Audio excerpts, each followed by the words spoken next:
$44 silver by Christmas. That'll be my first question for our guest today, John Lee.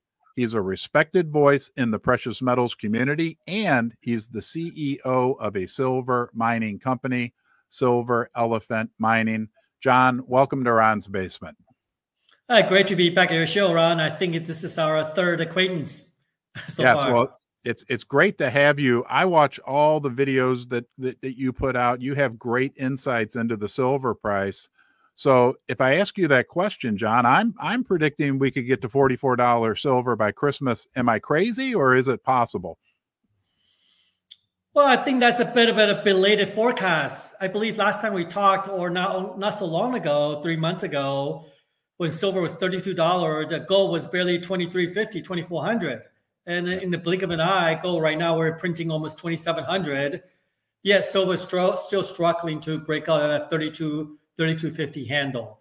It's been a couple of reasons. We talked about our last broadcast is China is going through in the last 18 months what's similar to what U.S. has gone through in the financial crisis in 2010. There's a complete collapse of the real estate market.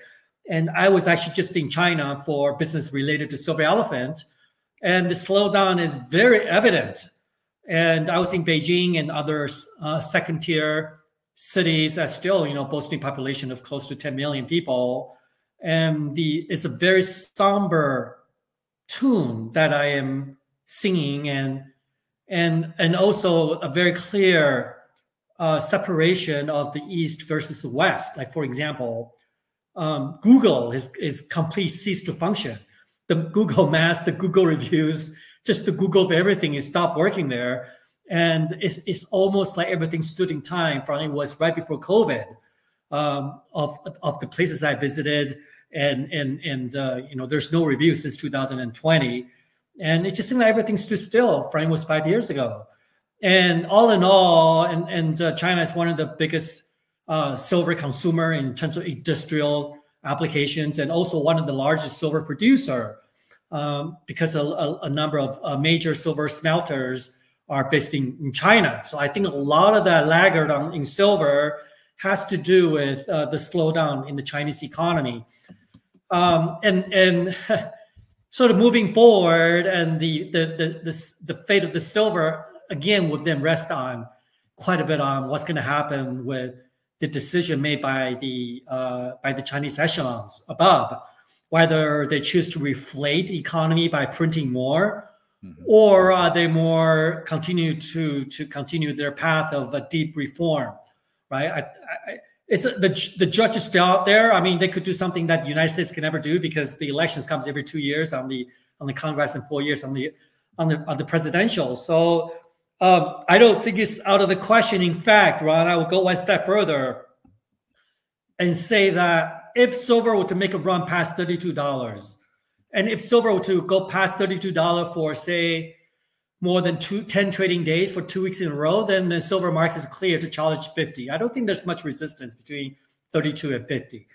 And I'll go further to say that if silver were to make a run, it will likely run between now and November. And the reason is, I think gold is really already reached my target of 2,800 from the top and bottom handle, the bottom being, the neckline being 2,000, the bottom being 2015 low of 1,200. So if you were to extrapolate down to the other side, then the target is 2,800. That was my target at the start of the year.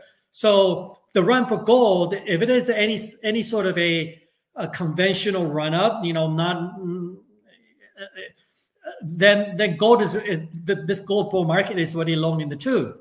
And then if you look at the oil price and the copper price and the silver price are still a bit of a laggard. So either gold stays where it is and then silver play catch up, or you might see a correction in gold back to around the 200-day moving average of about $2,300, in which case silver is going to continue to consolidate at that $28 to $32 level. A couple of caveats I do want to mention, because the question is, the markets are never black and white, is that the dollar had a major correction in the last 12 months, coinciding with the bull market in gold. So I've been saying, I believe in your last show, that one of the indicators to looking at whether we're approaching sort of a intermediary top for the metals market is looking at where the dollar is. And the dollar right now is gone down around 8% from 110 to about 100. And 100 is a very, very strong support. It's a 10-year support level. So for the dollar to go down further below 100, that's going to really take something quite extraordinary. And I cannot think of anything. If anything, the interest rate is actually what I call it, sell on rumor, sell on rumor and buy on news for the dollar. So what I mean by that, everybody's been selling the dollar, anticipating the interest rate cuts. And now the interest rate cut has happened. So people are being selling on the rumor. And I think that they're going to, in terms of contrarian point of view, they're going to be buying the dollar on the news that the cut has already happened. And I think the room for further cuts is quite limited. Mm-hmm. And then the last caveat is, then you throw in this election cycle that's coming in. And if history is any guide, there was a very extraordinary managing of gold and silver prices in 2010 leading up to the election. So there was a major lid on the metal prices. They're starting to want to any sort of breakout and have people start questioning what's going on in the financial market. So all in all, my feeling is the window for silver is narrowing and closing down. If it needs to make a run up, it needs to do so very, very quickly. And it needs to do so in defiance of a rising dollar. It's not like it's impossible. I think today's a good example. Silver is up 1% and the dollar is up. So it's not impossible. But then, in the end, if you want to do a forecast based on fundamental and technical analysis, and then you got to stick to your guns, right? You cannot just say this is the one-off and this time is different. Well, if this time is different is all the reasoning you can give it, then what's the point of doing all these analysis? So I am not so my point is silver should have been at 50 already. I'm a little bit let down on it's not. And you can see the reason on oil and base metal prices is slow down in Asia. And then gold is leading the pack and is running a bit out of steam, is a little lethargic. And so that if it's going to make a run at 44, it must well be 50. It needs to do so sooner than later, but you got this election cycle that's exerting no pressure. So I wouldn't bet the farm right now. I myself am not, but then I'm not all out of my position. I still have a big position in Silver Elephant. So it's never cut and dry, and the glass is sort of half full and half empty. That's my prognosis at this time. Yep. So it sounds like the window of opportunity for a run is shrinking. But what about if you think 2 or 5 years out in the future? Do you give that any thought when you look at silver? What are your feelings for the silver prices? Maybe we go out into that time frame. Right. Everybody has a different risk tolerance and time horizon. That's something sort of a cookie cutter template as a chartered financial analyst will give you. This adage applies especially towards the gold and silver market. So if you look at a 40-year chart from 1980 to say today, in a given 10-year, given a 10-year window, a given decade, gold and silver will probably stay at about 2 years going up, or even less than that. I mean, every average bull market for silver is about 12 months. So it was then average about 12 months going up, or 2 years going up, 2 separate occasions, let's say.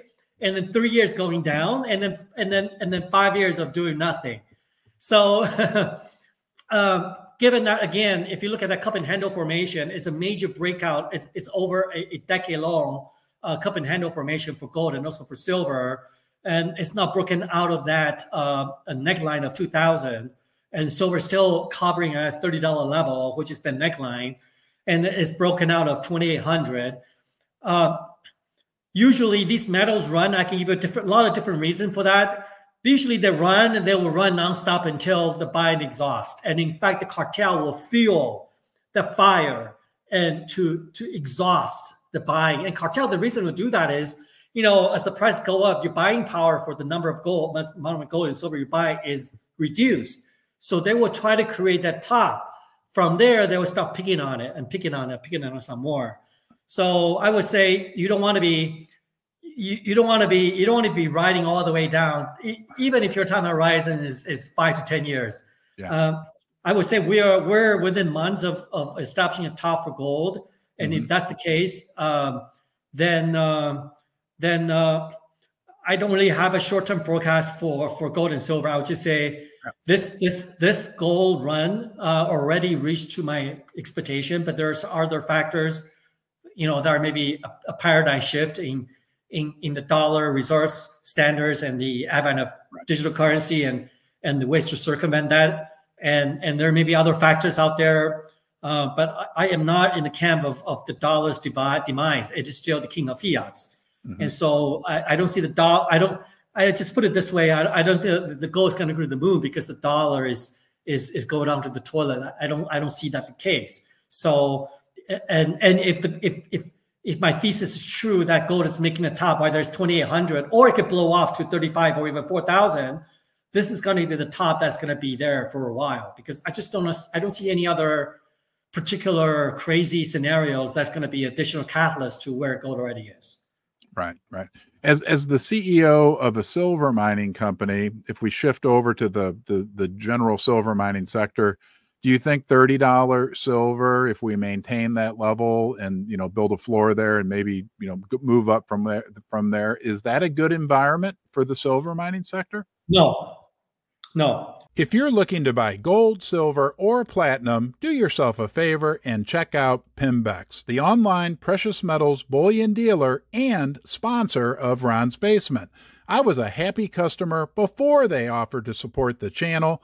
You'll find they have the best prices, quality, and service. I think Pimbex is best, and you will too. And be sure to tell them that you're from Ron's Basement.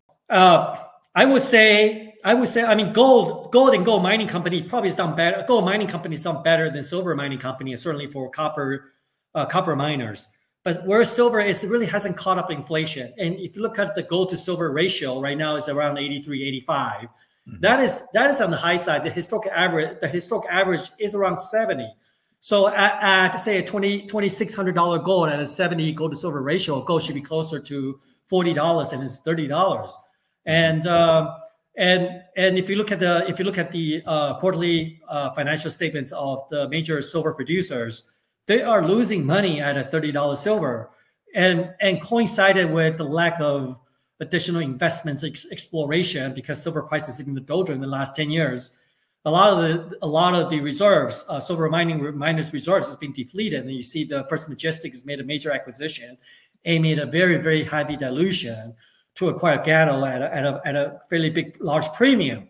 So I think a combination of just the lack of catch up on the exploration investment to add additional resources, and also that the current silver prices hasn't really caught up with inflation, so that the miners are not delivering cash flow and dividends, show that the price has got to be quite a bit higher in the $40 to $50 range to justify silver mining companies as a mainstream type of investment. When I say mainstream, meaning people buying companies for cash flow and for dividends, but clearly, of course, investing in mining companies is a bit of art and science, meaning that you're buying people are buying silver mining companies not for the cash flow, but rather for the optionality for the ounces in the ground and for a forecast of higher silver prices, and while sacrificing a bit of dilution in depleting reserves and in some cases money losing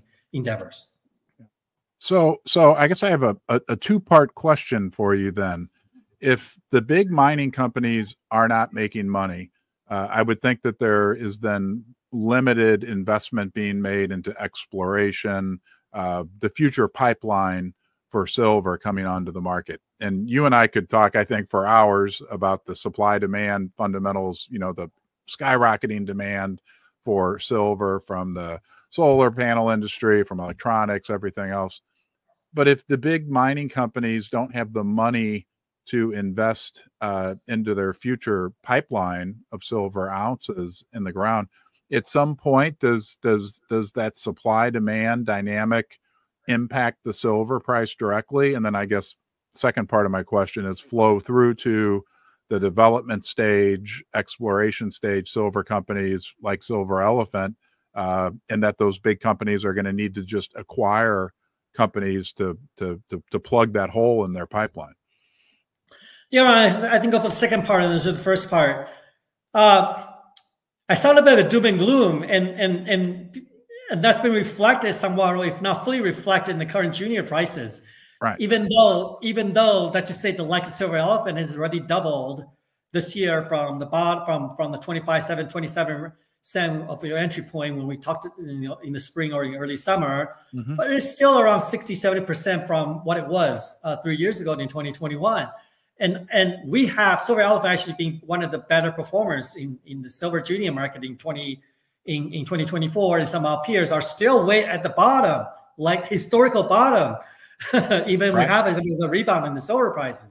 So what we discussed, a lot of that is being factored in, that there's been a bit of nonchalant response from the major companies. There's not an awful lot of acquisitions of junior company by producers because they are also trading at a very low level. And that also there is just to be a very apathy of lack of interest in the junior mining sector and even in the silver mining producers. And we also talked about management of the silver market, not only in the silver metals market, but also in the mining shares market. In a typical day, I believe some of the householding like First Majestic, probably 60-80% of the shares are algo driven.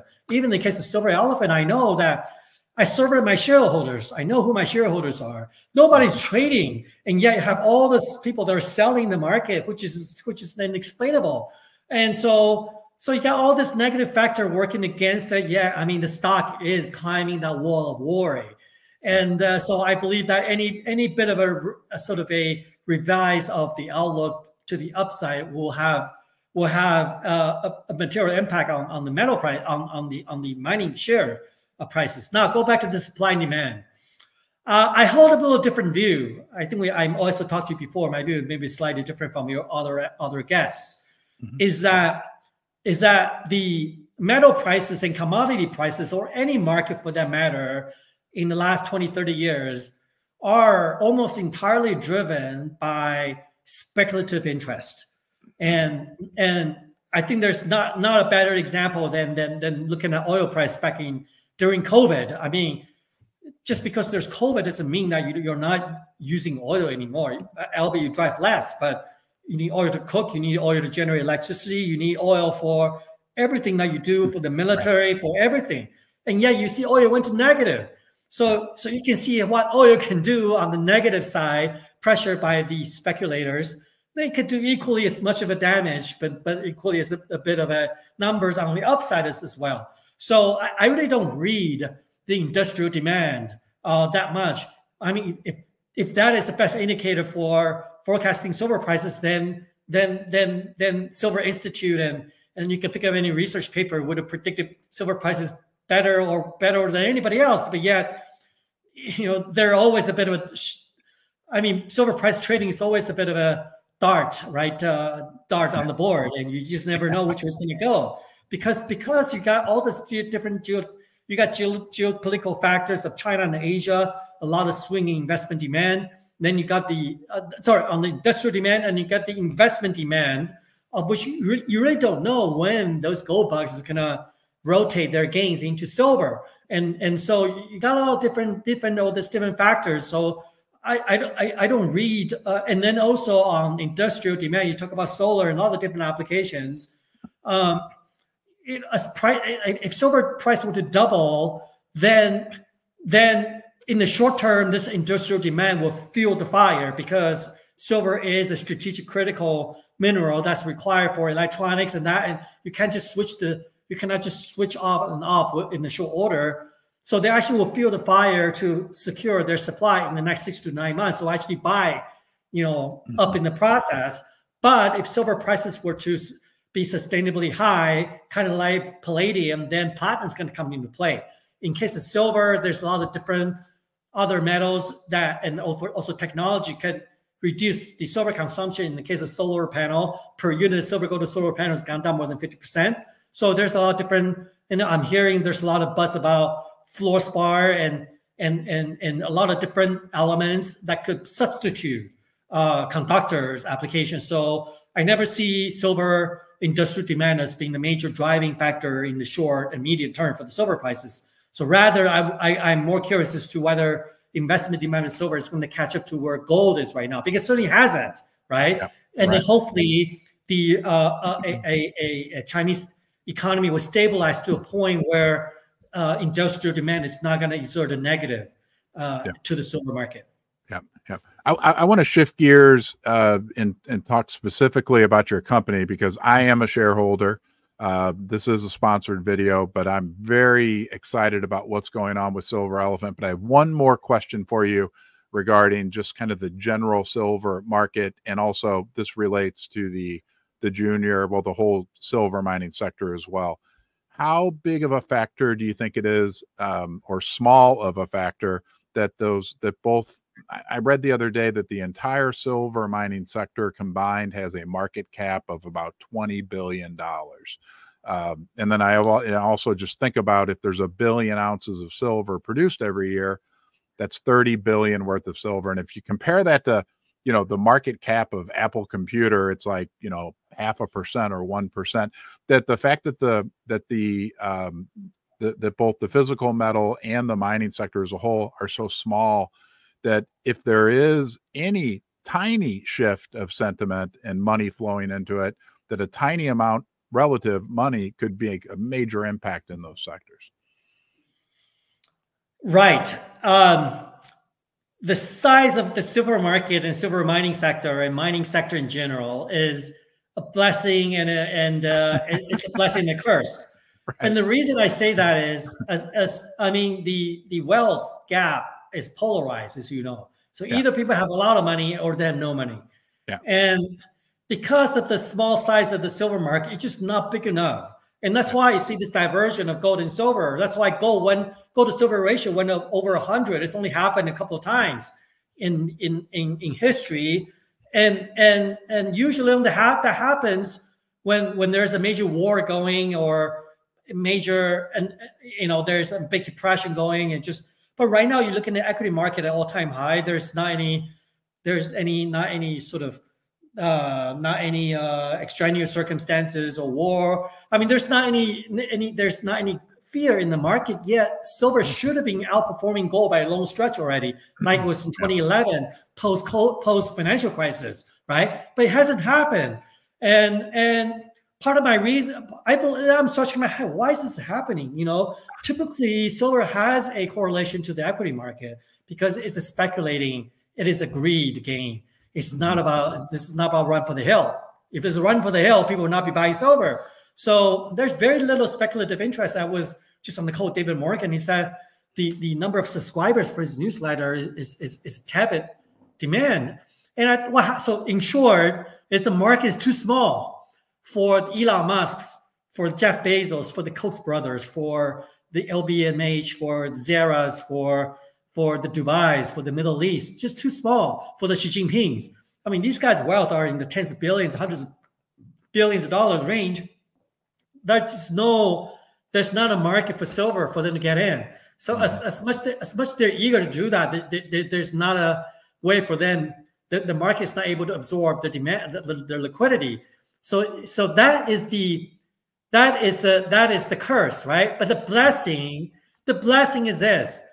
And part of the reason I say investment demand drive the silver prices, just like all commodities, than industrial demand, is higher prices encourages more investment demand, whereas high prices discourage industrial demand. So Elon Musk would rather invest silver at 50 than it was at 30 because it's bigger bucket. And the fundamentals hasn't changed for silver at 50 versus the 20 or the 100. Just like Bitcoin's, the fundamental Bitcoin is not different at 60,000 versus 6,000. So you can easily make a case for a $5,000 gold or 10,000 gold just as easily as 3,000 gold, and you can easily make a case for $200 silver just as well you could for $50 silver. So I think what we need to wait and see is that it's almost like a restaurant. You gotta reach that critical mass to get more snowball. Snowball. We're not there. We had a 1, 2, 4, false starts already on 32, but 30 has to be overcome. You have to reach that critical mass. And once you reach that critical mass, then you're going to do the run up. And as I said, if history is any guide, the run up is going to be fast and furious. And the judges still ought to wait and see whether this run is going to happen in the next 3 to 6 months. Yeah. Thank you, John.